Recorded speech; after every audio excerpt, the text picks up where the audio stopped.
আমি আগেও অনেকবার বলেছি যে সবচেয়ে কঠিন কাজটা হচ্ছে প্রধান অতিথির, কারণ পুরো সময়টা তাকে বসে থাকতে হয়, সকলের কথা শুনতে হয়, তারপরে যখন তার বক্তব্য দেওয়ার সময় আসে তখন আর কোনো মনোযোগ কারো থাকে না, এটাই স্বাভাবিক।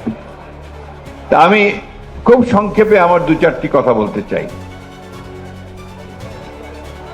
আমরা আজকে আমি আপনাদের অনুষ্ঠানে আসার জন্যে আমি হবিগঞ্জ থেকে 12টার সময় রওনা হয়েছি এবং সরাসরি এখানে এসে উপস্থিত হয়েছি।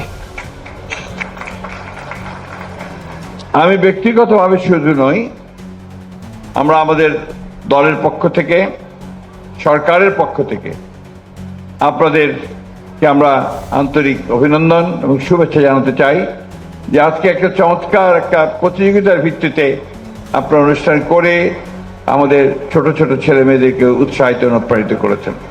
আমি একটা জিনিস লক্ষ্য করেছি যে এখানে যখন আমাদের শিশুরা বা কিশোরীরা যখন পুরস্কার পেয়েছে, জেনে যখন পুরস্কার নিচ্ছিল, তারা আবেগে অভিভূত হয়ে যাচ্ছিল। অর্থাৎ এই ৮৬,০০০ প্রতিযোগীদের মধ্যে থেকে বেরিয়ে আসা এবং তার মধ্যে থেকে পুরস্কার পাওয়া, এটা নিঃসন্দেহে একটা অত্যন্ত কৃতিত্বের কাজ। আমি আশা করব যে এই ধরনের প্রতিযোগিতা আপনাদের আরো হবে এবং তারা ভবিষ্যতে আরো ভালো করবে। প্রিয় সুধীবৃন্দ, আমি সুধীবৃন্দের মধ্যে আমার মেয়ে আরো অপর্ণা বসে আছে সামনে, তাকে আমি একটু স্পেশালি আপনার অ্যাড্রেস করতে চাই। সে সবসময় আমি দেখেছি যে এই ধরনের অনুষ্ঠানগুলোতে সে সবার আগে আসে এবং এই কাজগুলো সে সবসময় সমর্থন করে। একটি কথা আমি আপনাদেরকে বলতে চাই যে আমরা একটা বিশেষ একটা পরিস্থিতির মধ্য দিয়ে কিন্তু আজকে এখানে উপনীত হয়েছি। একটা ছাত্র জনতার অভ্যুত্থানের মধ্য দিয়ে একটা ফ্যাসিস্ট সরকারকে পরাজিত করে আমরা একটা নতুন সুযোগ তৈরি করেছি। এই সুযোগটাকে আমাদের কাজে লাগানো দরকার। এবং আপনারা নিশ্চয়ই লক্ষ্য করেছেন যে এইবার আমি যেটা বলি, যেটা শর্মাদা বলেছেন, আমি একটু ভিন্নভাবে দেখি।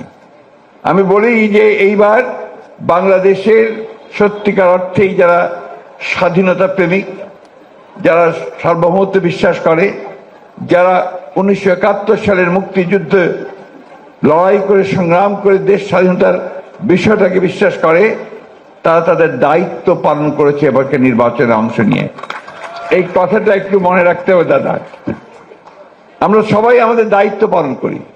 আমরা সবসময় চেষ্টা করি যে আমাদের দেশ, যেটার জন্য আমরা 1971 সালে যুদ্ধ করেছিলাম, সেই 71 সালের যুদ্ধের যে চিন্তা ভাবনাগুলো ছিল, সেই চিন্তা ভাবনাকে যেন আমরা কখনোই ভুলে না যাই। আমি নিজে একজন মুক্তিযুদ্ধের সংগঠক ছিলাম। 1971 সালে আমার বয়স, আমি তখন মাস্টার্স শেষ করেছি, একজন যুবক। এবং আমরা যখন যুদ্ধের প্রয়োজনে ভারতে গেছি, সেখানে আমরা সংগঠন করার চেষ্টা করেছি। ভারত যে সহযোগিতা আমরা আমাদেরকে করেছে, নিঃসন্দেহে আমরা সব সময় অত্যন্ত কৃতজ্ঞতার সঙ্গে স্মরণ করি। দুর্ভাগ্য আমাদের, আজকে বাংলাদেশে একটি শক্তি তৈরি হয়েছে, একটি মতবাদ তৈরি হচ্ছে যে 1971 সালের যে মূল বিষয়টাকে, সেটাকে ভুলিয়ে দিয়ে নতুন করে চিন্তা করার জন্য। আমরা কখনোই 24-এর যে ছাত্র গণঅভ্যুত্থান, ফ্যাসিস্টের বিরুদ্ধে যে লড়াই, এই লড়াইকে কখনো খাটো করে দেখি না। বরঞ্চ আমরা মনে করি এই সংগ্রাম, এই লড়াইটা ছিল বাংলাদেশে আপামর জনসাধারণের লড়াই। সুতরাং এখানে কাউকে বিচ্ছিন্ন করে আলাদা করে দেখার কোনো সুযোগ নেই।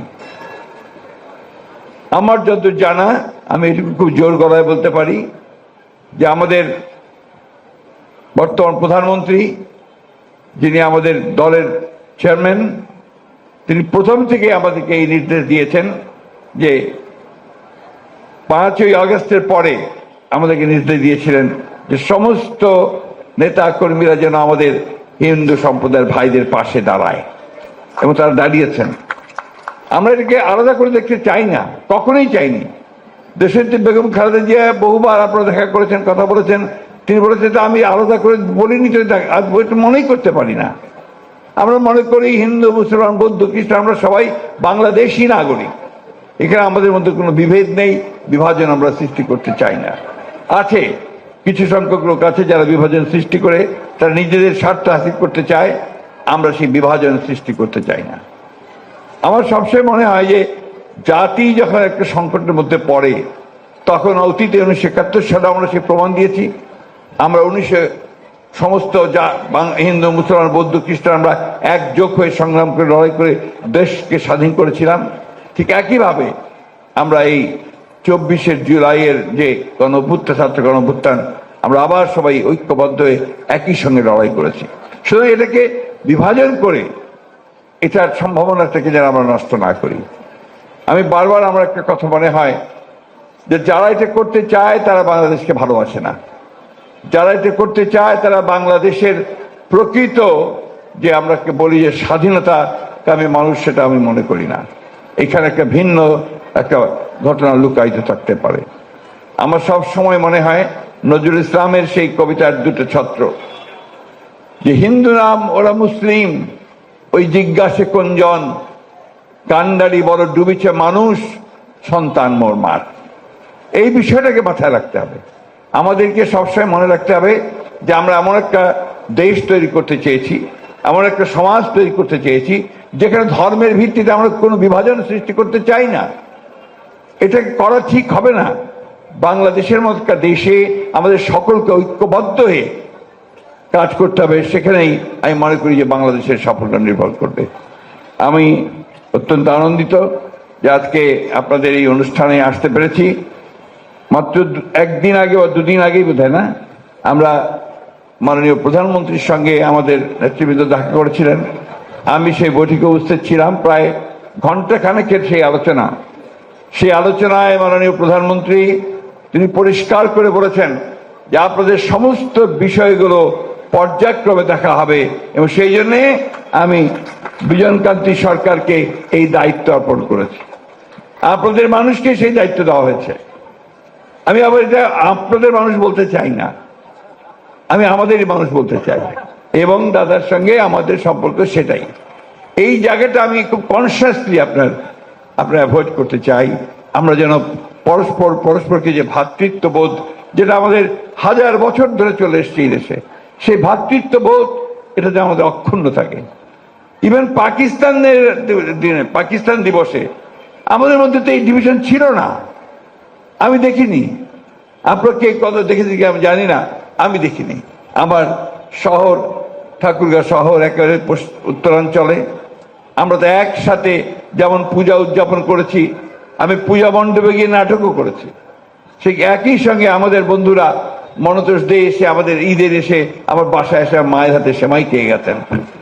এই বিষয়গুলোকে আমরা সবাই ওই দৃষ্টিভঙ্গি দিয়ে দেখি এবং সেভাবে এগিয়ে যাই। আসলে আমাদের মূল পরিচয় হচ্ছে আমরা মানুষ, আমাদের মূল পরিচয় হচ্ছে আমরা বাংলাদেশি, এবং এখানে যারা সনাতন ধর্মের কথা বলেন তারা কিন্তু এখানকার মানুষ, এই জমির মানুষ, তারা ভূমিপুত্র। সুতরাং তাদেরকে নিয়ে যদি কেউ কোনো পরিকল্পনা করে, চক্রান্ত করে, সেটাকে এই দেশের মানুষই এটাকে আপনারা সম্পূর্ণভাবে না করে